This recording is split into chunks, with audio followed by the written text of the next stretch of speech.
Video भी देखब जा का होता। अच्छा बड़ा साफा गवार तू देहाती हो, रंग थोड़ी मोलता माटी हो।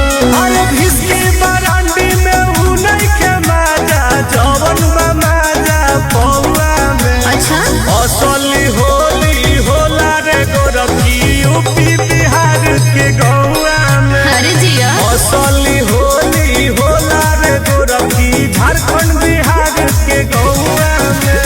ई देहाती होली है जा सही कहा।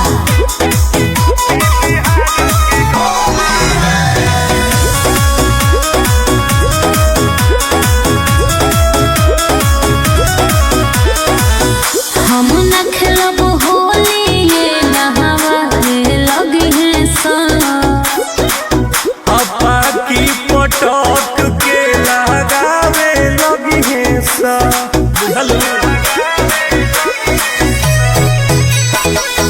हम न खेलब होली ये नहावे लगी है सा।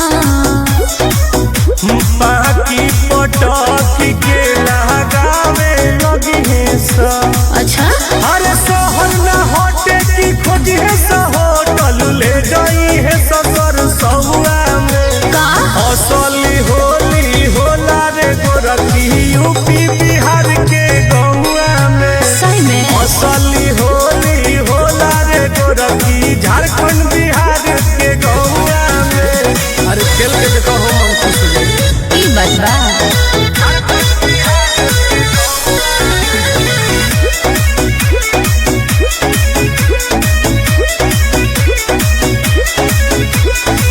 मॉल में गुलाल हमर गाल धरी है सा।